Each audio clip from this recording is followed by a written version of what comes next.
Hello and welcome everybody to this week's slightly late edition of the Travel Coffee Break. I was about to go a few minutes ago and suddenly discovered that the start broadcasting button had disappeared. I'm not quite sure why, so I've had to reload the whole thing and away we go. Either way, it's not going to be a biggie this week. I had hoped that my regular guest, Malcolm Ginsburg, our aviation guru, was going to be able to join us from abroad, but it looks like he's not, so it's just going to be me rabbiting for a little while. What I will do is invite people if I can. Let's just do that now. This is, I'm sending it out basically to all of the, he said, it won't do it. Oh, good. Google does seem to be playing up today. Okay. I'll have to do that a different way while I'm talking. In the meantime, I was just going to explain where things have got to with the Travel Coffee Break. It's been off for 2 weeks, which you may or may not know.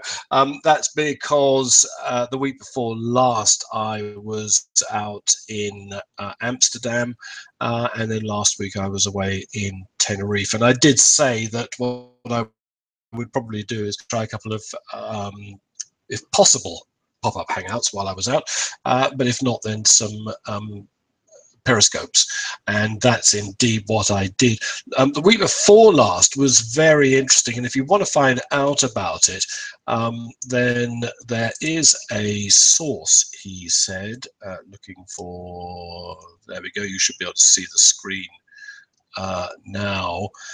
This is, he said, trying to find the original source image. Where is it? There. Okay, this is Travel Dudes. What I was doing the week before last, was visiting KLM and their social media hub. In fact, I was visiting the control center in Amsterdam, Schiphol Airport, but also at their headquarters, the social media hub. And that's worth reading about. It's something that they've really focused all of their attention on now. And it's fair to say that KLM's method of talking to its customers is now almost completely through social media. It started back in 2010, sort of by accident, because it was when the Icelandic volcano erupted. You may remember that, and lots of people all their flights were disrupted. I mean, throughout Europe, I think there were 20 countries suddenly had to close their airspace, so everybody was in a bit of a panic. And this guy here, Gert Wim Taha, was basically, he and his colleagues in the social media team, or rather the marketing team at that time, thought they'd set up a Facebook page and a Twitter account so that they could just field some of the questions that were coming in, although to be honest, there was not much they could do about it, and everybody understood that. But what they very quickly realized was that, as he says, everybody had a story to tell, that this wasn't really about bookings, it was about weddings missed and contracts that important contracts they've been working for years not being able to be signed because they couldn't get to the meetings and things like that. So it was a personal thing, and they found themselves being inundated. They had 100 volunteers manning these two pages, the Twitter page and the Facebook page, and after a couple of days, the local, or rather the national newspapers in Holland picked up on it, at which point the managing director from KLM came downstairs and said, what the hell are you guys doing, and what is this social media stuff?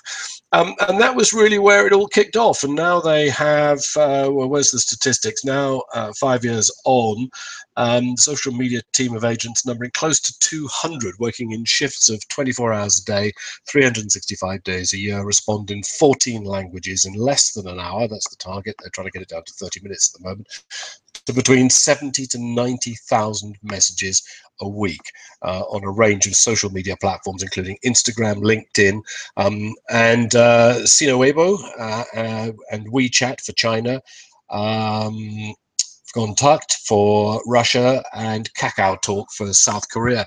And of those 70 to 90,000 messages, around 10,000 become actual cases, things that they they need to resolve, that they need to provide a solution for. And that's, I think, one of the really interesting things about it. All these guys have real power to be able to get in amongst the reservation system and change things, and and make things work. And I think that's really interesting. So take a look at that. That's on, as you know, I write for Travel Dudes. It's on the blog on Travel Dudes, and I think it's a really interesting story. As it happens, while I've got that page up, this is something that happened this week. It's a startup photography app, which is called Photo Spotland. And it's a cross between a photo app where you can create and effect a sort of an album of your work, but it's also a social media platform as well. And the idea is that it enables people to share their photographs, and more interestingly, the kind of the background to it. In other words, you can share details on the best place to take photographs of, let's say, the Tower Bridge, and you can also share travel details, how to get there, do it from this building, do it at this time of day because you get the sun in the right place, whether you need a wide angle lens or a tripod, and all that kind of technical information. Anyway, they're seeding it with a campaign in London, which is called London for Londoners, he said. Where is it? Discover London as a Londoner. And it's an opportunity for people to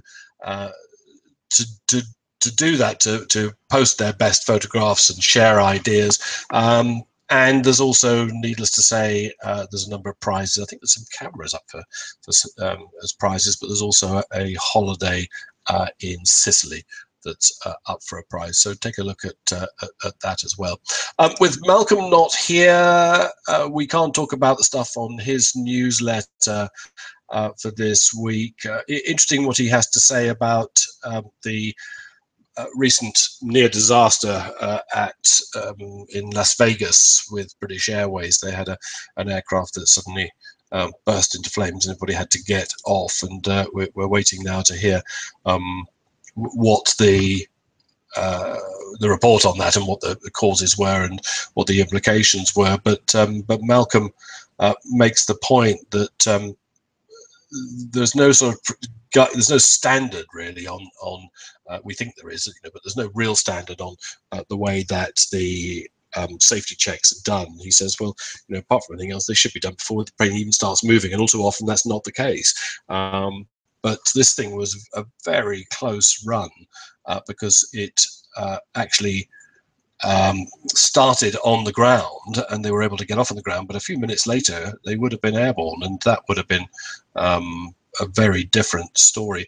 There's also that issue of all those passengers who took their own personal hand luggage, putting others at risk and ignoring cabin staff demands, and Malcolm takes quite a stiff view on that. He says they should be charged with offences under the US Disorder Act and be banned from flying for a period. Perhaps other passengers might instigate a class action against them. Anyway, yeah, that was all a little bit grisly. Unfortunately, Malcolm's not here, so we can't go into that in any detail.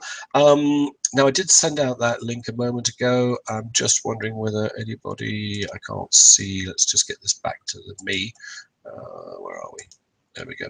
I can't see anybody there.